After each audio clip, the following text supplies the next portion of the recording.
आप शास्त्रों को अगर पढ़िए तो शास्त्र ये कहते हैं कि इस संसार में सबसे बड़ा पाप क्या है। बोले माता पिता की हत्या कर देना भी बड़ा पाप नहीं, गौ की हत्या कर देना भी बड़ा पाप नहीं, जितना बड़ा यह पाप है कि तुम अपने गुरु पे संशय करने लग जाओ। कैसे कर सकते हो तुम? अपने गुरु पर संशय, अपने भगवान पर संशय कैसे कर सकते हो तुम? और अगर तुम्हें यह लगे कि गुरु गुरु ही नहीं है तो फिर तो बात ही खत्म हो गई। तुमने तो गुरु तत्व को अपनी जिंदगी से काट दिया। ठीक है भाई, छोड़ दे फिर उस गुरु को, फिर मत रहे उसके साथ, फिर मत रहे उसके साथ, फिर जा, फिर ढूंढ कोई और। पर एक बात याद रहे, जो एक गुरु का सगा ना हो सका वो किसी दूसरे का कैसे होगा? कैसे? मैं जानती हूं, मेरी जिंदगी का यह अनुभव है। आज की तिथि में कोई मुझसे पूछे मेरा गुरु कौन, तो मैं किसी एक महात्मा पर उंगली नहीं उठा सकती। मैं पूज्य महाराज श्री के लिए भी नहीं कह सकती हूं कि वो मेरे, क्योंकि उनका मेरा ज्ञान का कोई लेन देन नहीं था। मुझे उनकी कोई सेवा में रहने का अवसर नहीं मिला। 4 गिनती की अगर मैं पूरी टोटल कर लूं तो शायद 7 या 8 बार हम कुल उनको मिले होंगे। भगवे वस्त्र की उनको प्रार्थना की थी, वो उन्होंने सहज से मान ली, दे दी। लेकिन वो जिस तरह से दिया उसके लिए भी बहुत से लोग उंगली उठा सकते हैं, क्योंकि कोई भंडारा नहीं हुआ, कोई लोग नहीं आए, कोई पब्लिक अनाउंसमेंट नहीं हुई। मैं थी अकेली बैठी उनके साथ और एक उनके शिष्य का। संजोग की बात है कि जिस समय यह बात हुई उसके तुरंत ही बाद उनको किसी कार्य से बाहर निकलना पड़ा, पर यह बात उन्होंने सुनी। महाराज ने क्या उत्तर में दिया वो उन्होंने सुना।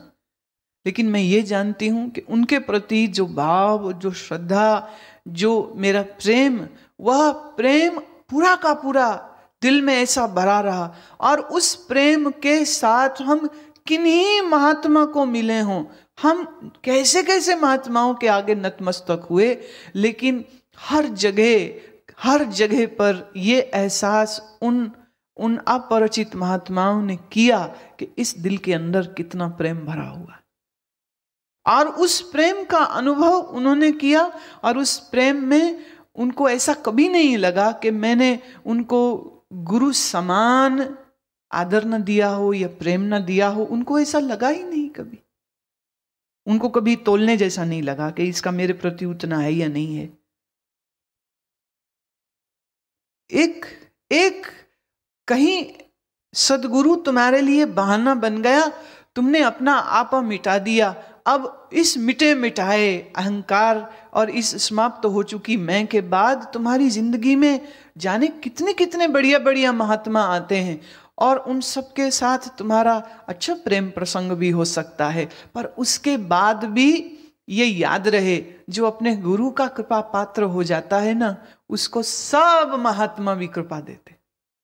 जो अपने गुरु की ही कृपा नहीं ले पाया उसको दूसरे क्या देंगे, क्या देंगे उसको। और आदमी ऐसा उल्टी खोपड़ी का मालिक है, वो अपने कर्म पे या अपने अंतःकरण पे कि मेरे अंदर ही ज्ञान की जिज्ञासा नहीं थी, मेरे अंदर ही समर्पण नहीं था, ऐसा नहीं सोचता। वो गुरु पे उंगली जरूर उठा देता। प्रेम से भरे हुए दिल के साथ जो अपना आप समर्पित कर देता है, श्री कृष्ण कहते हैं उसका तो कुछ बिगड़ सकता ही नहीं। अब बिल्कुल खुली खुली बात श्री कृष्ण और कहते हैं, सर्वधर्मान् परित्यज्य मामेकं शरणं व्रज, अहं त्वा सर्व पापेभ्यो मोक्षयिष्यामि मा शुचः। सर्व धर्मों को त्याग और मुझ सच्चिदानंद घन की ही शरण में तू आ जा, और मैं तेरे संपूर्ण पापों से तुझे मुक्त कर दूंगा, और तू जरा भी मां शुचः, जरा सा भी तू शोक मत कर। आप इस श्लोक का भी जो कृष्ण भक्त हैं वो ये अर्थ लगा रहे हैं कि सब कुछ छोड़ के हमें श्री कृष्ण की शरण में चले जाना चाहिए, वही हमें पापों से मुक्ति देंगे। पर मैं फिर कहूंगी, ये श्लोक श्री कृष्ण के उसी स्वरूप की बात कर रहा है जिसकी पूरी गीता में चर्चा है। मुझ सच्चिदानंद की शरण में आ। उन्होंने ये नहीं कहा है मुझ कृष्ण की शरण में, मामेकम, मुझ एक की, मामेकम, मुझ एक की शरण में आ। मैं जल कहूं, पानी, अमृत, तोए, नीर, बात तो एक ही हो रही। कृष्ण के लिए ब्रह्म और मैं प्रायवाची शब्द हो चुके, और इतनी स्पष्ट घोषणा आज तक उपनिषदों में कहीं कोई एक श्लोक मिल जाएगा, कहीं 2 मिल जाएंगे, कहीं 3 मिल जाएंगे, लेकिन पूरी गीता में तो कृष्ण बार बार बार बार बार इसको कह रहे। वो ब्रह्म ना कह के मैं ही कह देते, बात ही खत्म। पर बहुत लोग इसको समझ नहीं पाए, और सब लोग वो ये कहते हैं कि भगवान कहते हैं ये योग ध्यान ज्ञान के चक्कर में मत पड़ो, बस श्री कृष्ण की शरण में आओ, माने कृष्ण की फोटो लगाओ और हरे राम राम राम हरे हरे, हरे कृष्ण हरे कृष्ण कृष्ण हरे हरे, इस महामंत्र का जप करते रहो, श्री कृष्ण की सेवा करो, तुलसी दल डाल के भगवान को भोग लगाओ, भगवान को सुलाओ, भगवान को जगाओ, भगवान का जन्मदिन मनाओ, और ये सब नाटक जो है वो भक्ति का चलता रहे। मैं नाटक इसलिए कह रही हूं क्योंकि बहुत कुछ करना पड़ता है ना इसमें। नाटक माने नाटक नहीं है, it is not a derogatory word. What I am saying is there is so much to do.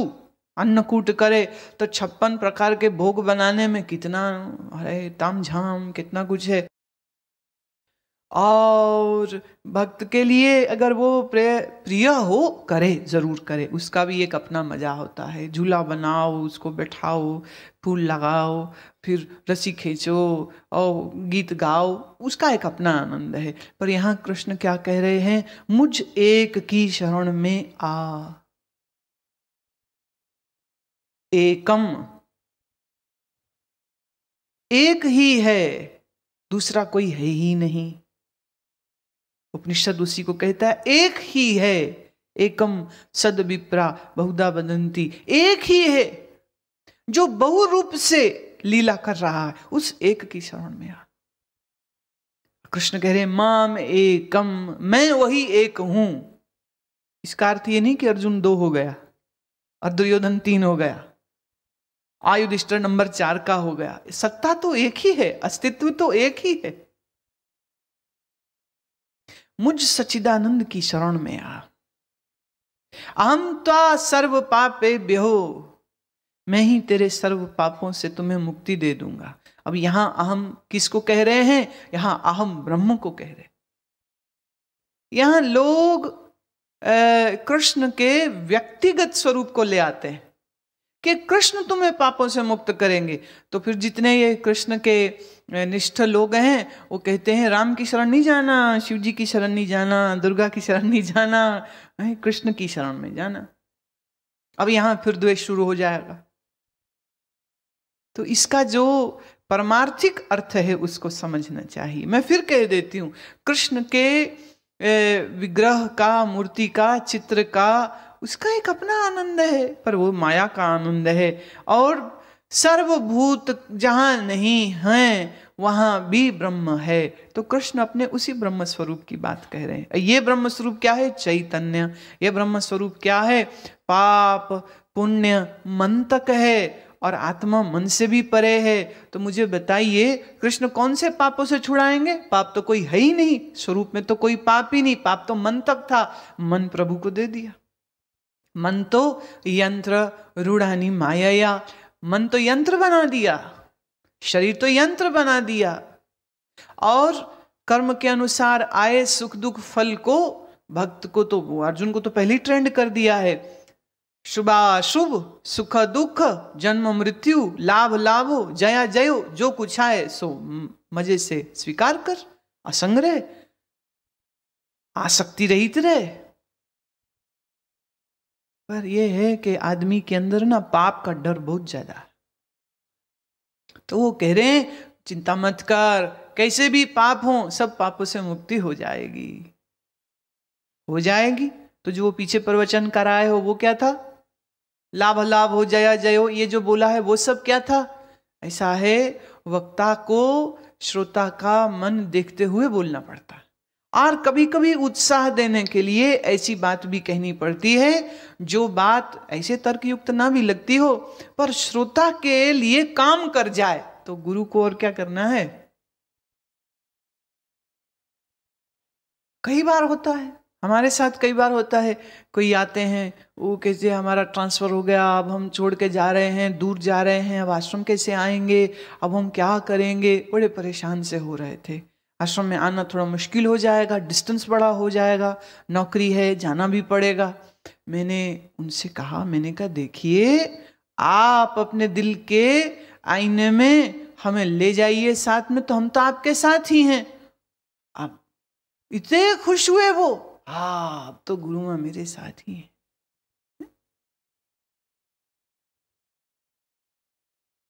अगर इतनी बात मेरी बोलने से किसके व्यथित और परेशान मन को विश्राम मिलता है और भक्त की यह भावना और सुदृढ़ होती है। जब मैंने कहा मैं तुम्हारे साथ ही हूं, तो मैंने किस मैं के आधार पर यह कहा, अपने ब्रह्म रूप से कहा, तुम्हारे साथ ही हैं। अब वो समझ रहे हैं गुरु को दे, तो ये उनकी गलती है ना, मेरी गलती नहीं है। ये हम तो ब्रह्म रूप से कह रहे हैं सदैव तुम्हारे साथ है। और गुरु के आशीर्वाद की तरंगों को पहुंचने के लिए किसी साधन की जरूरत नहीं है। No time, no distance can ever ever matter.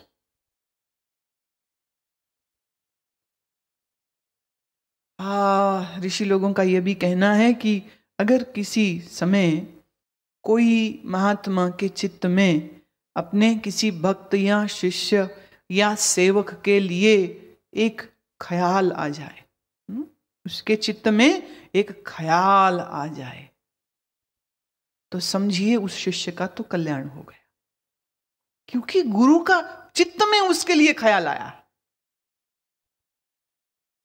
जिसके चित्त में सदैव शांत और विक्षेप रहित है, जिसके चित्त में सदैव आत्मनिश्चय है, जो आत्मनिश्चय की ही श्वास लेता है, उसके मन में, उसके बुद्धि में, गुरु के मन बुद्धि में अपने किसी प्रिय आने वाले भक्त या शिष्य या श्रोता या सेवक या जुड़े हुए का ख्याल। तो वो कहते हैं हमारा तो पूरी जिंदगी इसी में गुजर रही है, हम तो पूरा जप तप साधन कर ही इसीलिए रहे हैं कि कभी तो गुरु को मेरा भी ख्याल आ जाए। जिसको गुरु का ख्याल आया तो वो बंदा तो तरा ही तरा, वो डूब ही नहीं सकता है। कैसे डूबेगा? बेतार की तार से जुड़े रहते, तारें दिखती नहीं पर जुड़े रहते। और सत्य तो यह भी है, परमात्मा शक्ति ही गुरु शिष्य को जोड़ती है और श्रद्धा इस रिश्ते को पक्का करती है। तो जब तक वो श्रद्धा और प्रेम है तो रिश्ता तो टूट ही नहीं सकता, टूट ही नहीं सकता। भीतर में विवेक और वैराग्य की अग्नि को जिसने प्रज्वलित किया, उसके लिए तो मोक्ष जीते जी है। उसको कैसा शोक, क्यों शोक हो? शोक वो करें जिसके सर पे गुरु ना हो, शोक वो करे जिसके सर पर ब्रह्मवेत्ता गुरु ना हो, कृपा करने वाला गुरु। जिसके सर पर ब्रह्मवेत्ता गुरु बैठा है, जिसने अपने वाणी के द्वारा तुम्हारे अंतःकरण में अपने शब्दों को पहुंचा दिया है, ऐसे श्रोता, ऐसे शिष्य को तो निशंक होकर के, बेपरवाह होकर के जीना चाहिए कि मौत भी आके खड़ी हो जाए ना सामने, तो उसको को भैया जा, तू मेरा ज्ञान तो ले नहीं सकती है, शरीर मार सकती मार ले, और क्या कर सकती है? मौत क्या कर सकती? सिर्फ श्वासी तो हर सकती है। प्रेम नष्ट नहीं होता, कृपा नष्ट नहीं होती, करुणा नष्ट नहीं होती। तो अपने चित्त को निशंक बनाना चाहिए, और निशंक होते ही तुम्हारा लिए मोक्ष यहां अभी इसी पल घटित हो जाता है। कोई रुकना थोड़ी पड़ता है, कोई मरने बाद थोड़ी है, अभी के अभी हर पल हर क्षण में मुक्ति का अनुभव होता है। इदं ते नात पस्काय न अभक्ताय कदाचन न चाशुश्वे वाच्यम न चा मामयो अभ्यसूयति। तेरे हित के लिए कहे हुए इस गीता रूप परम रहस्य को किसी भी काल में तप रहित मनुष्य के प्रति नहीं कहना चाहिए, और जो भक्ति रहित के प्रति भी नहीं कहना चाहिए, और जो बिना सुनने की इच्छा वाले के प्रति भी नहीं कहना चाहिए, और जो मेरी निंदा करता हो उसके प्रति भी नहीं कहना चाहिए। अब यहाँ जो है श्री कृष्ण ये कह रहे हैं कि देख, अब तेरे को ये मिल जाए ज्ञान, और कहीं तो ज्ञानी होके ना जगह जगह बोर्ड लगा के मत बैठ जाना और जबरदस्ती लोगों को सुनाते मत फिरना कि आओ आओ सुनो सुनो, जिनकी इच्छा भी नहीं है, और जो कृष्ण निंदक हों, जो उससे प्रेम भी न करते हों, और जिनके जीवन में तप नहीं हो। तप बड़ी जरूरी बात है, तप बहुत जरूरी। जिसके जीवन में तप नहीं है, कृष्ण कहते ये बात उसको मत बोल। जो मुझसे प्रेम न करे सो उसको न बोल। जिसके हृदय में भक्ति नहीं है उसको मत बोल। ये रहस्य है, इस रहस्य को बस अपने हृदय में संभाल के रख, और इस रहस्य का जो स्वाद है सो तू चखता रहे, लेकिन व्यर्थ में प्रवक्ता मत बन जाना। हालांकि देखा जाए तो भगवद गीता की कापियां छपती हैं और इतने करोड़ों की तादाद में आज तक छप चुकी हैं, तो रहस्य कहाँ रहा? ये रहस्य तो नहीं है। अगर आप ऐसा समझते हैं तो आप जानते नहीं कि आपके जानने में कितनी खोट है। ये रहस्य अभी भी है। भले हमने कह दिया, भले तुमने सुन लिया, भले तुमने पढ़ लिया, ये रहस्य अभी भी है, क्योंकि ये जो भीतर जागरण की क्रम है, जो प्रोसेस है, वो आज भी गुह्य है। जैसे जैसे तुम्हारा अंतःकरण शुद्ध होगा, तैसे तैसे अंतर से ये अज्ञान की परत उठेगी। तुम अपने आप अगर ये सोचते हो कि सुन लिया तो हमारी अज्ञान की परतें उठ गई, गलती में हो, नहीं उठी हैं। यही रहस्य है। पढ़ लिया गीता को, सुन लिया गीता को, इससे गीता का रहस्य मालूम नहीं होता है। जितना जितना तुम्हारा चित्त शुद्ध होता जाता है, जितना जितना भीतर तुम्हारे चैतन्यता बढ़ती जाती है, सजगता बढ़ती जाती है, धीरे धीरे धीरे एक एक परत खुलती जाती। ये रहस्य है, अभी भी रहस्य। तो ये जिसके खुलेगा वही जानेगा।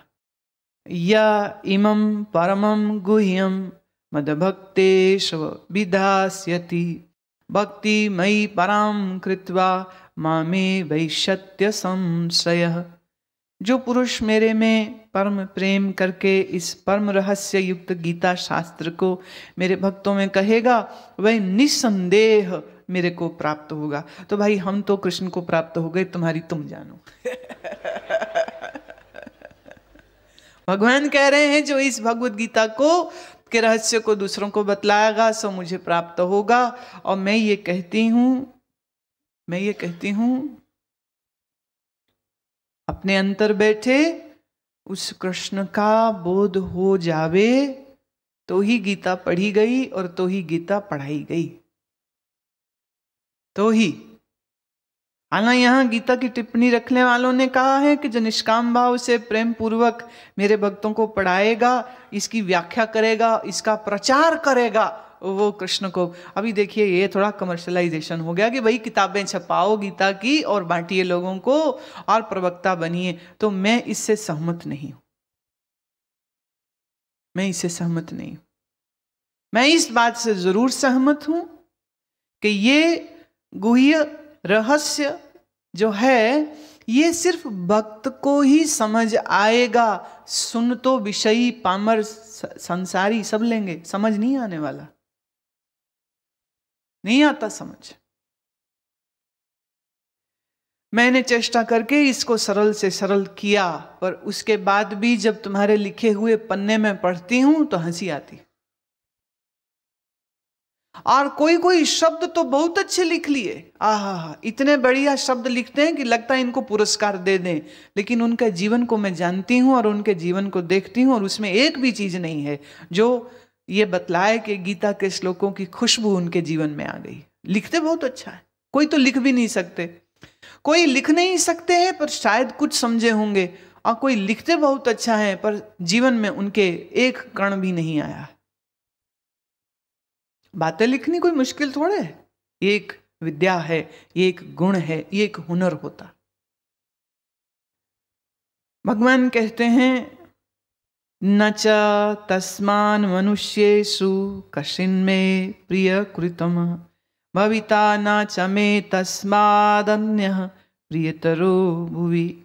और ना तो उससे बढ़कर मेरा अतिशय प्रिय कार्य करने वाला मनुष्यों में कोई है, और ना ही उससे बढ़कर मेरा अत्यंत प्यारा पृथ्वी में कोई दूसरा होगा। कौन? जो इस रहस्य को जान ले वो सबसे प्रिय है, और जो इस रहस्य को शेयर करे दूसरों के साथ वो सर्वप्रिय हो गया। इससे बढ़िया क्या हो सकता है? भगवान कहते हैं अध्येष्यते च य इमं धर्मयं संवादमावयुः ज्ञान यज्ञेन तेनाहमिष्टः स्यामिति मे मतिः। जो पुरुष इस धर्म में हम दोनों के संवाद रूप गीता शास्त्र को पढ़ेगा, नित्य पाठ करेगा, मैं ज्ञान यज्ञ से पूजित होऊंगा, ऐसा मेरा मत है। देखिए अब ये जो श्लोक आ रहे हैं ना, ये जिन लोगों ने इन श्लोकों का संग्रह किया होगा ना, ये सब वो लोग लिख रहे हैं। अब कृष्ण ऐसी बात कैसे बोल सकते हैं? बोल सकते हैं, I don't think so, I can not accept it. पर ये जो गीता के महात्म्य को समझते हैं अपनी बुद्धि अनुसार, तो उन्हें ये लगता है कि अगर ये श्लोक हम कृष्ण के जुबान से कहलवा दें, माने जोड़ दें, तो क्या है, पढ़ने वालों का निश्चय अच्छा हो जाएगा। पर ये बात कहां तो वो कह रहे हैं कृष्ण। अभी पिछले श्लोक आया ना, देखिए कैसे विरोधाभास आ जाता है। जिन्होंने श्लोक जोड़े हैं वो खुद ही नहीं देख पाते कि वो कर क्या रहे हैं, या इसका होगा क्या। अभी पीछे उन्होंने लिखा जिसको प्रेम नहीं है, भाव नहीं है, जिसके जीवन में तप नहीं है, जो सुनना ना चाहता हो, जिसको मुझ में प्रेम ना हो, उसे ये मत सुनाओ। और अब ये कह रहे हैं जितना सुनाओ उतना अच्छा है। होना ये चाहिए पहले लोगों को तप करवाओ, मुझसे प्रेम करवाओ। पर देखा जाए तो जब कृष्ण की बात होगी तो गीता की बात होगी, जब गीता की बात सुनेगा तो ही तो कृष्ण से प्रेम होगा। कान में कभी बात ही न सुनने को मिले, कृष्ण के अद्भुत स्वरूप और लीला का गान ही कभी ना सुना हो, तो कृष्ण से प्रेम कैसे होगा? तो बात तो करनी ही पड़ेगी। तो भले कृष्ण ने कही हो कि भले बाद में किसी ने जोड़ी हो, मुझे उसमें कोई आपत्ति नहीं है। इस श्लोक को हम बड़े प्रेम से स्वीकार करते हैं और ये कहते हैं कि भाई इसकी जितनी चर्चा की जाए उतना ही अच्छा है।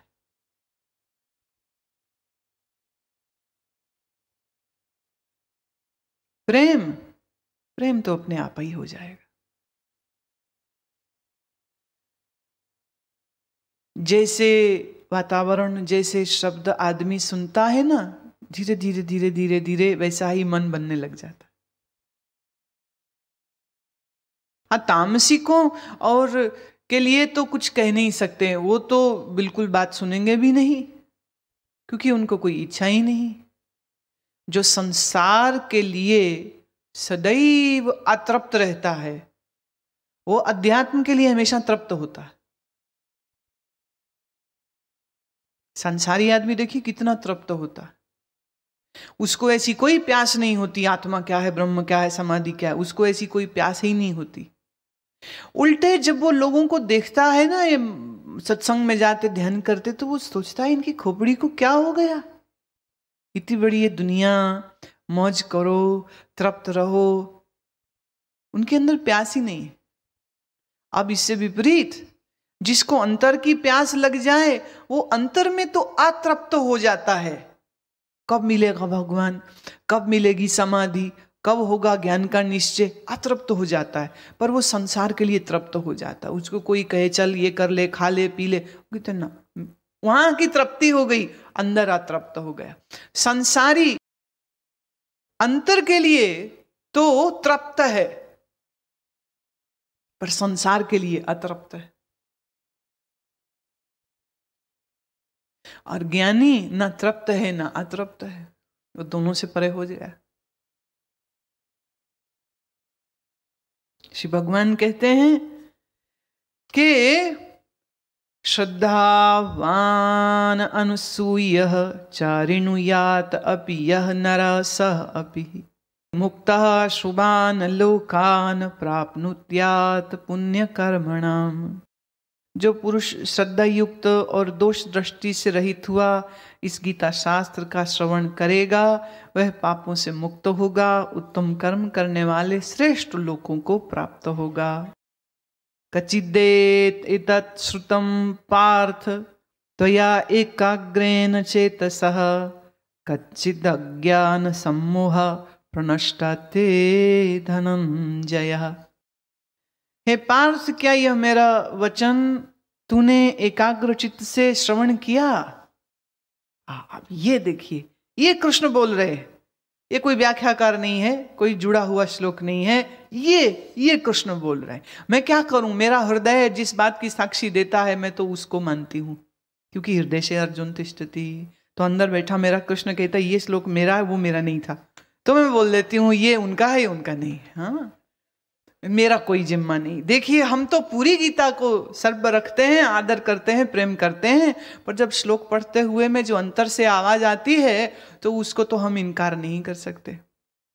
कैसे करें इनकार? हृदय से अर्जुन तिष्ठति, तो अंदर बैठा मेरा कृष्ण बोलता है ये मेरा श्लोक नहीं है।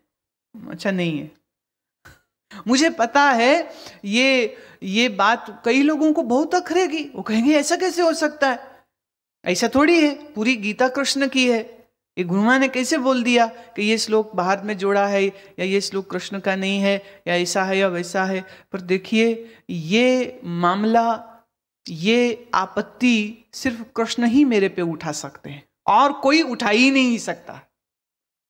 तो आ जाएं कोर्ट में और लड़ ले मेरे से कि ये श्लोक मेरा था और ये तुमने ऐसा क्यों बोला। हम तो तैयार हैं। और जब वो आएंगे सामने, मान लीजिए, कल्पना कीजिए, सिमुलेट कीजिए कि ऐसी कोर्ट लग गई जहां कृष्ण ने मेरे पे केस किया और मैं भी खड़ी हूं और वो भी खड़े हैं। जरा जस्ट विजुअलाइज इट है, वो भी खड़े हैं और मैं भी खड़ी हूं, और वेद व्यास जी को जज बना देंगे। देखो, कोई तो जज होगा ना, तो वेद व्यास जी ने संग्रह किया है, महाभारत का ये हिस्सा है, तो वेद व्यास जी लेखक हैं इसके, तो कॉपीराइट तो वेद व्यास जी का है। देखा जाए तो कृष्ण के पास कॉपीराइट नहीं है, तो वेद व्यास मेरे से लड़ सकते हैं, पर वो मेरे से लड़ेंगे क्यों? वो तो हमारे ही हैं, वो तो हमारी बिरादरी के हैं, गुरु हैं, ऋषि हैं, तो अपनी बिरादरी वाला अपनी बिरादरी से थोड़े ना लड़ेगा। चलो मान लीजिए कृष्ण कहें कि ये मैंने नहीं बोला था, तुमने ऐसा कैसे बोल दिया, तुमने ऐसा कैसे कह दिया, तो मैं कह दूंगी मेरे में भी तो तू ही बोल रहा है।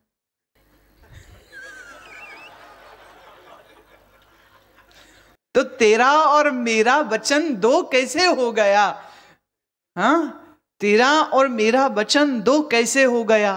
5000 साल पहले तुमने क्या बोला था, वो तुमने उस रूप में बोला था, आज इस रूप में बोल रहे हैं। तब भी कृष्ण बोल रहा था, आज भी कृष्ण बोल रहा है, तो कृष्ण पे केस थोड़ी करेगा, बात ही नहीं बनती। ये तो झूठ हो गई, ये तो गप हो गई बात, ये बात पूरी बनती नहीं है।